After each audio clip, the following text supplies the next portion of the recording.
بالمؤمنين أشهد أن لا إله إلا الله وحده لا شريك له وأشهد أن سيدنا محمدا عبده ورسوله لا نبي بعده اللهم صل وسلم على سيدنا محمد الكريم وعلى آله وصحبه أجمعين أما بعد فيا أيها الحاضرون أوصيكم ونفسي بتقوى الله وطاعته وقد فاز المتقون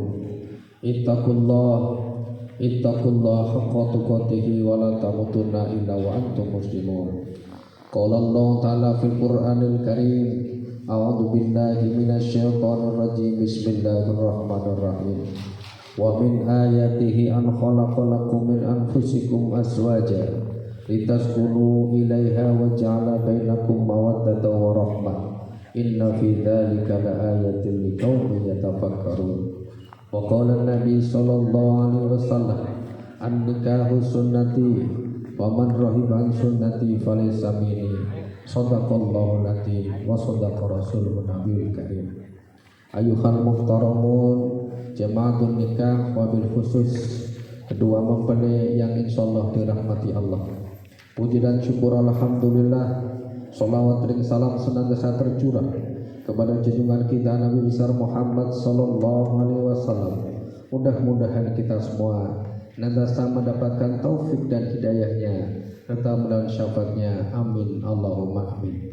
Jamaah adul nikah yang insyaallah dirahmati Allah. Dalam kesempatan yang baik ini kami berpesan, berwasiat baik kepada diri kami sendiri maupun kepada jamaah yang sudah menikah, wabil khusus kepada kedua mempelai, bahwa niatilah menikah ini sebagai salah satu ibadah, mengikuti sunnah Nabi kita Muhammad sallallahu alaihi wasallam. Kalaulah menikah itu kita hanya mengikuti adat istiadat, tradisi budaya yang berlaku di negara kita, tentu tidak sama. Tradisi dan budaya orang Kediri berbeda dengan tradisi budaya orang Cimahi. Tradisi budaya orang Jawa Timur berbeda dengan tradisi budaya orang Jawa Barat, dan seterusnya dan lain sebagainya. Akan tetapi perbedaan budaya dan tradisi yang ada disatukan oleh Allah Subhanahu wa Ta'ala dengan satu syariat yang sama, yakni syariat agama Islam. Maka dengan ini kami memberikan pesan agar kedua mempelai dalam menikah ini diniati untuk mencari ridho Allah Subhanahu wa Ta'ala. Bagaimana kita mencari ridho Allah Subhanahu wa Ta'ala? Salah satu pesan Nabi kepada kita, nawwiru buyutakum bisolah wa qiraatil Qur'an. Hiasilah rumah tangga kalian dengan sholat dan membaca Al-Quran. Dengan sholat itulah yang akan memberikan ketenangan, yang akan memberikan kebahagiaan.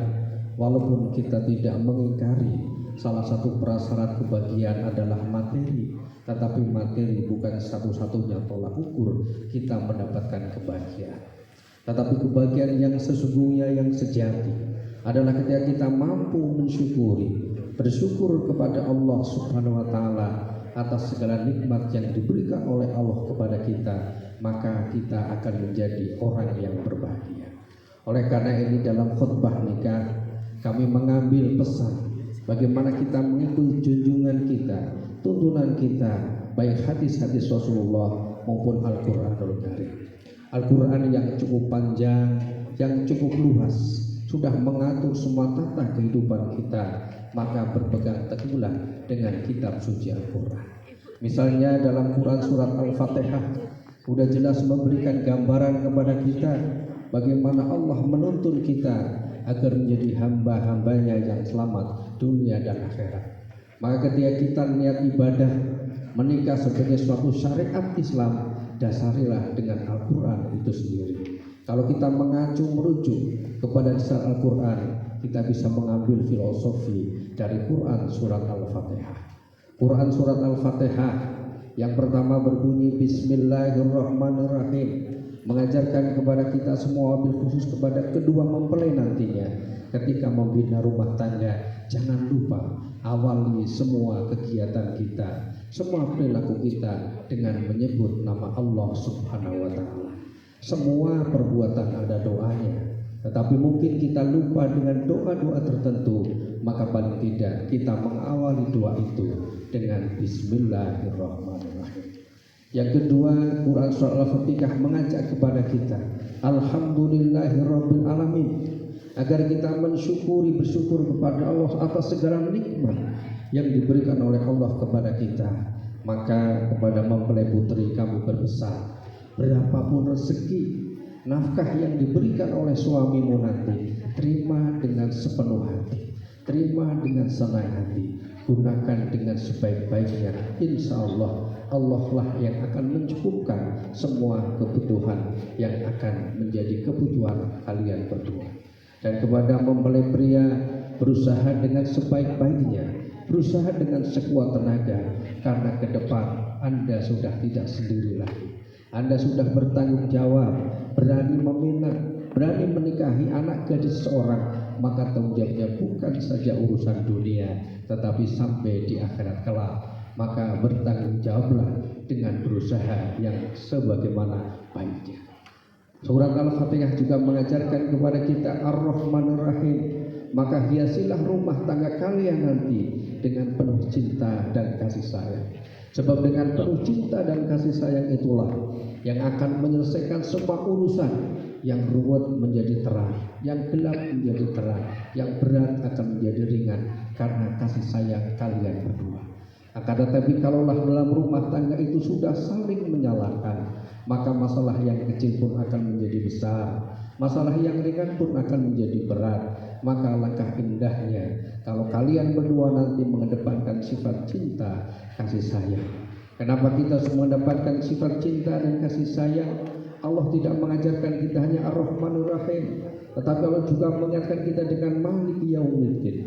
Ingatlah semua perbuatan yang kalian lakukan, apakah sebagai istri, apakah sebagai suami, pertanggungjawabannya bukan hanya di dunia, pertanggungjawabannya bukan hanya kepada kedua orang tua, tetapi Maliki Yaumiddin, di hari akhirat kelak. Semua perbuatan kita akan dipertanggungjawabkan kepada Allah Subhanahu wa Ta'ala. Maka ingatlah, Maliki Yaumiddin, kita harus betul-betul bertanggung jawab. Bahwa tanggung jawab yang kita lakukan, tanggung jawab yang kita berikan, bukan saja tanggung jawab yang diberikan kepada manusia, tetapi tanggung jawab yang diberikan dan dipersaksikan kepada Allah Subhanahu wa Ta'ala. Maliki Yaumiddin, iyyaka na'budu wa iyyaka nasta'in. Maka untuk agar bisa memenuhi tanggung jawab itu, jangan lupa Allah juga menegaskan agar kita selalu beribadah hanya kepada Allah, menyembah juga hanya kepada Allah. Jangan sampai kita lupa, sesibuk apapun pekerjaan dunia kita, repot apapun tanggung jawab kita dalam urusan dunia, jangan lupa sempatkan ibadah kita kepada Allah Subhanahu wa Ta'ala. Dalam pepatah Melayu dikatakan, tap-tap Tanjung Atap, seberang ulu Tanjung Batu. Kalau ingin rumah tangga Anda mantap, jangan lupa sholat 5 waktu. Maka ibadah kita ini justru menjadi kunci penenang diri kita, jadi kunci penenang semua urusan yang kita lakukan. Tetapi kita tidak menutup kemungkinan, dalam mungkin berikhtiar, dalam mungkin kita berusaha, ada jalan-jalan yang salah, ada jalan-jalan yang khilaf, maka kita diperintahkan untuk ihdinas syiratal mustaqim, berpegang teguh kepada jalan yang lurus, itu jalan-jalan yang diridhoi oleh Allah, mengikuti syariat agama Allah, mengikuti syariat Islam. Tentu kita akan diselamatkan bukan hanya di dunia, tetapi diselamatkan di akhirat pula. Inilah sedikit khutbah nikah yang tentunya menjadi pencerahan bagi kita bersama, wabil khusus yang kedua mempelai, mudah-mudahan menjadi pegangan dan pedoman hidup untuk membina rumah tangga nantinya.